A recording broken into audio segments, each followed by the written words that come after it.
Hi, my name's Teagan Sewel. I'm a visual artist and I wanted to have a chat about the recent visual merchandising window I did for Willings buildings. I thought what better way to do it than have a chat at one of the Willings buildings. So come in and let's have a chat.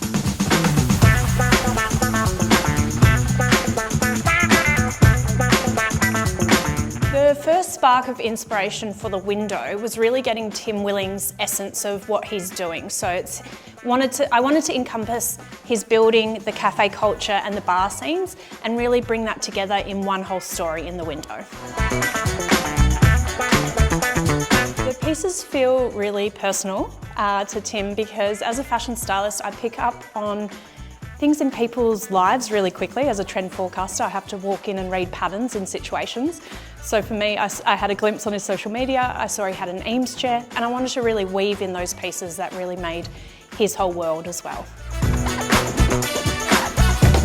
If this window was a short film, it would be called Form Follows Feeling, and it's about the design mantra, form follows function. So for me, I wanted that to be part of the window. It's not just about the aesthetic, it's about how we live in the spaces and how we flow through them as well. I wanted a quiet nostalgia to come through in the display. I wanted people to pass by and view themselves living in a Willing building. So that's why I started with the mirror as the main part of it, so that they could visualise themselves living in a space like this.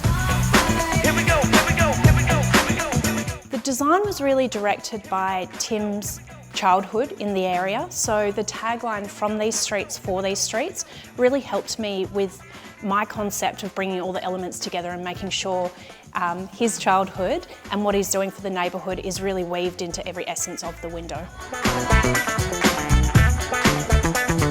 To sum up, 3 objects that come to mind for Tim, 1 being the realistic and 2 being imaginary. My first would be the Eames chair as the real piece, because I know that's a piece he has and it's secretly one of my favourite design pieces I would love to own. And secondly, imaginary would be a Basquiat painting. I think it's the juxtaposition between the street art and a luxurious space, and those 2 design elements coming together.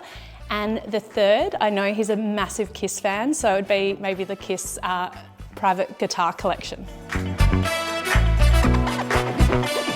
The most unexpected challenge bringing this window to life was probably that it had to be 2-facing. So as a visual merchandiser, I'm used to making something look really good from the front and I don't have to care about the back end.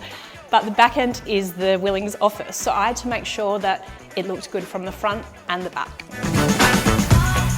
Here we go, here we go, here we go. A piece that suddenly clicked into place for me during the process was when the frame, which then became the diorama, I had a few designer pieces in it and then it just felt really bare to me. So as soon as I started to weave in the elements that we bring into our houses to make a home, it really came to life.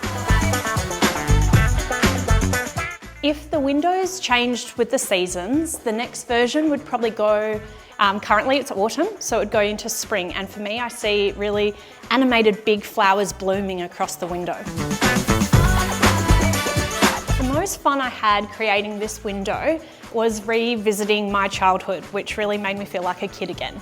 My favourite place growing up in Perth was called It's a Small World. It was this amazing place based in Kings Park. And it was a 2-storey building. The bottom floor was all miniature dolls' houses. The top floor was this animated train room. And actually finishing off this dollhouse, I found the original lady who owned that place. And I got a lot of little elements that finished off the diorama. So it was a full circle moment for me. Here we go, here we go, here we go, here we go. For me, one of my favourite tiny details that maybe someone might overlook seeing the diorama and the window is the Monstera plant, the tiny and the real version. It was a tiny version that actually was really fiddly and really hard for me to finish, and I nearly didn't add it in there. And I'm glad I did, because then now I've got the real life version next to the tiny version and it's art imitating life. If someone only had 5 seconds to view the display, I would want them to feel the emotional connection with being in a Willing building and part of a community and feeling like you're belonging. Seeing themselves living in what one of these beautiful spaces can feel like. Thank you for coming on the journey with me today to hear a little bit of behind the scenes and how I created the window.